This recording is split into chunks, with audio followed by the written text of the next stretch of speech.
அஸ்ஸலாமு அலைக்கும் வரஹ்மத்துல்லாஹி வபரகாத்துஹு. அன்பார்ந்த அனைத்து உறவுகளுக்கும் இனிய இரவு வணக்கம். தொழிலாளர்களுடைய பிரச்சனைகளுக்கு தீர்வு. தொழிலாளர்களுடைய பிரச்சனைகள், தொழிலாளர்களுக்கு சம்பளம் கொடுக்கலையா, உடனடியாக முதலாளிகளுக்கு எதிராக நடவடிக்கை.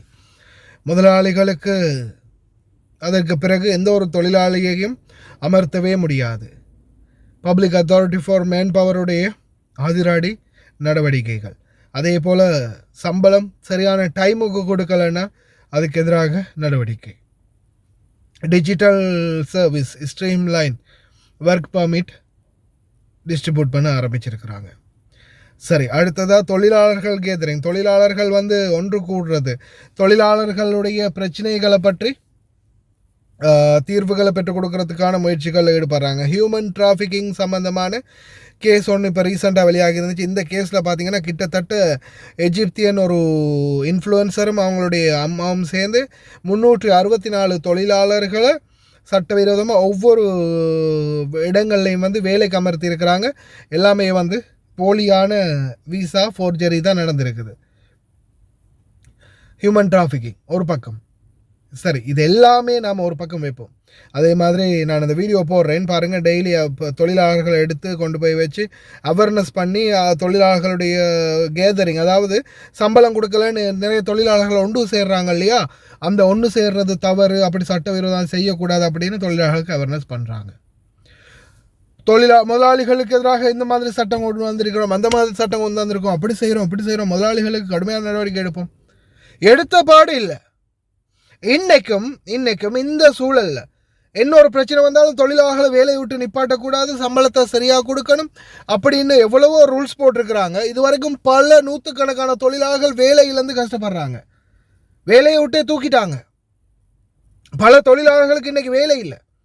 குறிப்பாக நிறைய பேர் எனக்கு இந்த ஸ்கூலில் மொண்டசோரிகளில் அந்த கிளீனிங் வேலை பார்க்குறவங்க, அந்த மாதிரி தொழிலாளர்கள் பலருமே எனக்கு மெசேஜ் போடுறாங்க, சகோதரர் எங்களுக்கு வேலையை விட்டு நிப்பாட்டிட்டாங்க, இல்லை நான் வேலைக்கு வரவேணான்னு சொல்லிட்டாங்க, இல்லை நாங்கள் இப்போதைக்கு சம்பளம் தர மாட்டோம்னு சொல்கிறாங்க, வேறு வேலை தேடிக்க சொல்கிறாங்க. இந்த மாதிரி பல பிரச்சனைகளை சந்திக்கிறாங்க.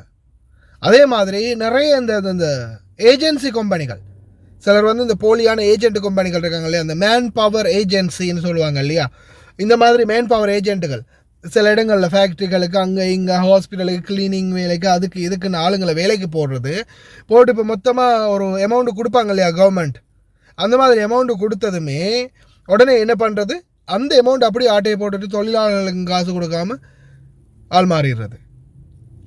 நிறைய இதில் ஃபோர்ஜரி நடந்திருக்கு. சில பேருக்கு விசா கொடுத்து கொண்டு வந்திருக்கிறாங்க, ஆனால் உண்மையான விசாவும் இல்லை, ஒரிஜினல் ஒர்க் பர்மிட்டும் இல்லை.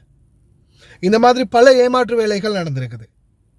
இதனால் பாதிக்கப்பட போகிறது யாருன்னு பார்த்தா எங்களுடைய அப்பாவி தொழிலாளர்கள். அதுக்கப்புறமா லீகல் ஆக்ஷன் எடுக்க போனால் ஒர்க் பர்மிட் ஒரிஜினல் இல்லை, அது இல்லை, இது இல்லை, அங்கே இங்கேன்னு இங்கே போன்னு எம்பசிக்கும் போக முடியாது, இது அமாலாக்கும் போக முடியாது, ஷூனுக்கும் போக முடியாது.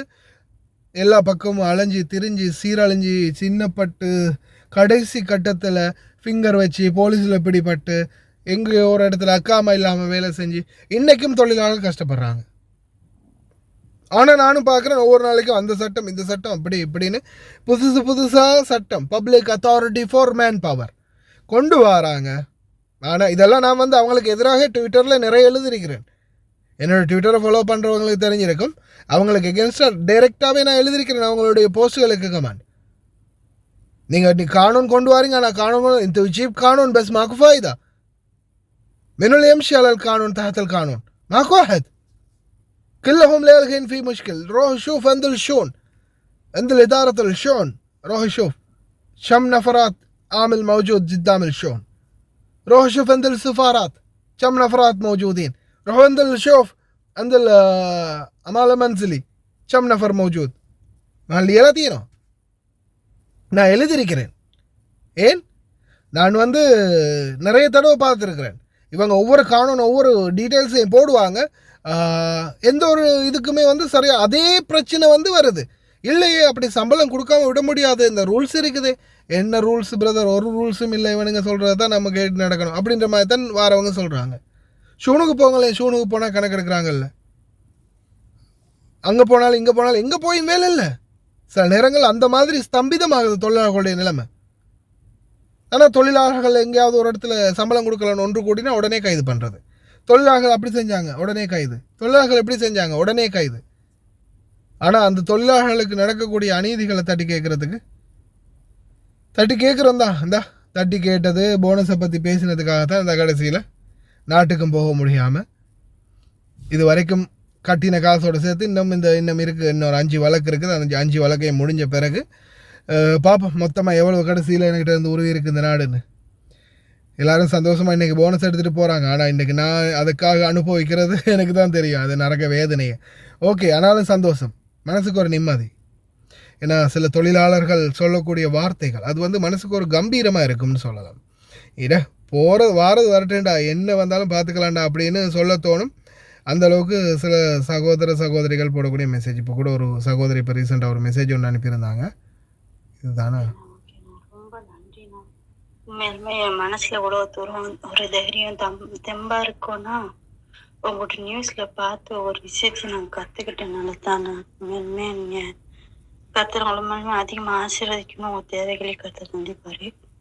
டெய்லி ப்ரே பண்ணுறோம். உங்களுக்காக நான் தனிப்பட்ட ப்ரே பண்ணுவேன்னா உங்களுக்கு எந்த ஒரு பிரச்சனையும் வரக்கூடாதுன்னு.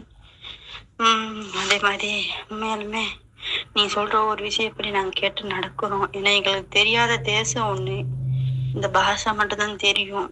ஆனாலும் இந்த தேசத்துலேயும் வந்து சொந்த தேசத்தில் இருக்க மாதிரி எங்களை ஒரு வழி நடத்துறீங்க. ஒரு நியூஸை போட்டு அதுக்காக ரொம்ப வீட்டில் மட்டும் டிக்கெட்லாம் வாங்கி போனஸ்லாம் வாங்கி நல்ல பேர் நாட்டுக்கு போயிட்டேன்னா அதே ஒரு கெட்டிக்கார விஷயம். மற்றபடி 5 பேர் நல்லா வந்தால் கூட ரூபா கொடுக்க மாட்டாங்க.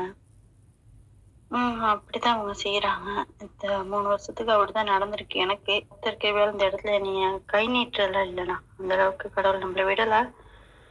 ஒரு நியூஸை பார்த்து எந்த ஒரு விஷயம் வந்தாலும் சொல்லு, எப்படி ஒரு நியூஸ் வந்திருக்கு அப்படின்ட்டு. அதனால அவன் மனசுல கொஞ்சம் பயம் இருந்துச்சு. ஆனாலும் ரொம்ப நன்றி, நான் சந்தோஷமா இருக்கேன்.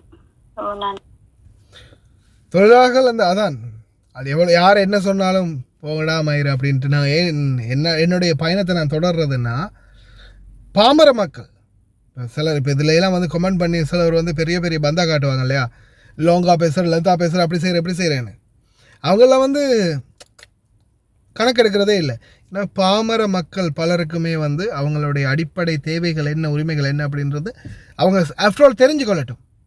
அதுதான் என்னுடைய முயற்சி. அவங்க அட்லீஸ்ட் அவங்க தெரிஞ்சு கொள்ளட்டும், அதுக்கான முயற்சி தான். என்னுடைய முயற்சிக்கான பலன் இப்படி கிடைச்சாலே போதும். அதுக்கு மேல் அதிகமாக சொல்ல முடியாது. சில வார்த்தைகளை சொல்லி திட்டு வாங்குறது தான் மிச்சம். அதனால் மனசார உங்களுக்காக என்றும்